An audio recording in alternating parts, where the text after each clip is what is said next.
Assalamualaikum warahmatullahi wabarakatuh. Kami dari kelompok 2 ingin memaparkan tentang kenaikan iuran BPJS Kesehatan.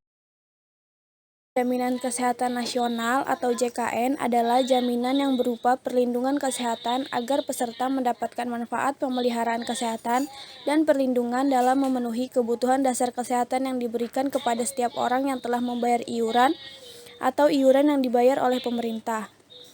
Menggunakan prinsip ekuitas, BPJS merupakan badan penyelenggara jaminan sosial yang merupakan bagian dari JKN. 1 Januari 2021, pemerintah memangkas subsidi iuran kelas 3 menjadi hanya Rp7.000 per bulan. Iuran yang berlaku saat itu sebesar Rp25.500 naik menjadi Rp35.000. Kenaikan hanya berlaku untuk peserta kelas 3, pekerja bukan penerima upah atau PPBU, dan bukan pekerja atau BP. Menurut Iqbal Anas-Ma'ruf, sebagai juru bicara BPJS Kesehatan, mengatakan sosialisasi dilakukan sudah jauh-jauh hari bahwa akan ada perubahan besaran iuran di tahun 2021. Sebenarnya, kenaikan sudah mulai pertengahan 2020 ketika Presiden Joko Widodo menekan Peraturan Presiden Nomor 64 Tahun 2020. Peraturan Presiden ini menggantikan Peraturan Presiden 75 Tahun 2019 yang dianulir oleh Mahkamah Agung. Pada Peraturan Presiden 64 Tahun 2020 yang telah berlaku 1 Juli 2020, bahwa besaran iuran BPJS Kesehatan yang baru yaitu dari kelas 1 dari 80.000 naik menjadi 150.000. Untuk kelas 2 dari 51.000 naik menjadi 100.000. Untuk kelas 3 dari 25.500 naik menjadi 42.000. Direktur Jenderal Anggaran Kementerian Keuangan, hal ini disebabkan demi pengurangan besaran bantuan iuran tersebut untuk menyeimbangkan kebijakan fiskal APBN 2021 dalam rangka untuk menjaga keberlanjutan jaminan kesehatan nasional. Menurut Peraturan Presiden Nomor 64 Tahun 2020, untuk menjaga kualitas dan kesinambungan program JKN, kebijakan pendanaan JKN, termasuk kebijakan iuran, perlu disinergikan dan berkeadilan dengan memperhatikan pertimbangan dan amar putusan Mahkamah Agung Nomor 7-P/HUM/2020. Keuangan BPJS Kesehatan tercatat mengalami defisit selama 6 tahun ke belakang. Pada tahun 2014 tercatat defisit sebanyak Rp3,3 triliun, lalu berlanjut hingga pada tahun 2019 defisit mencapai Rp15 triliun. Berdasarkan kajian Kementerian Ketenagakerjaan pada November 2020, 2,6 juta orang angkatan kerja sekarang menganggur, 1,8 juta orang dirumahkan, dan 760.000 orang yang bukan angkatan kerja juga harus menganggur.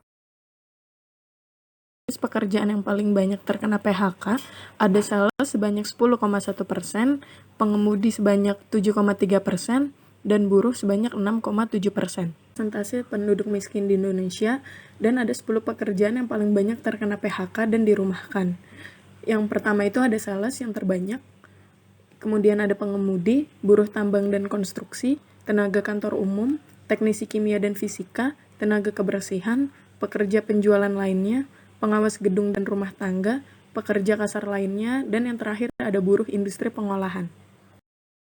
Dengan begitu, kenaikan iuran BPJS Kesehatan berpeluang membuat semakin banyak masyarakat tak bisa mengakses jaminan kesehatan.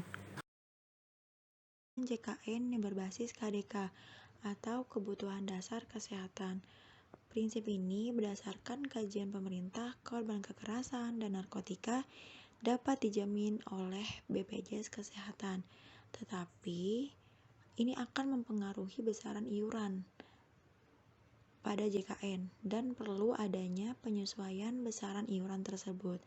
Seperti yang dijelaskan oleh Menteri Kesehatan sebelumnya yaitu Dr. Terawan, bahwa penyesuaian iuran JKN yang berdasarkan KDK sesuai dengan Perpres 64 Tahun 2020 Pasal 54A dan 54B yang mengamanatkan untuk melakukan peninjauan ulang atas manfaat JKN agar berbasis KDK dan rawat inap kelas standar.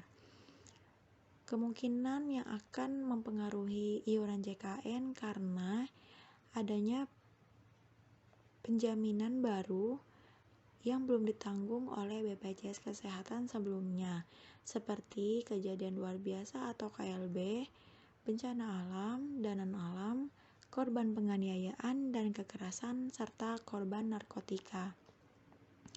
Tetapi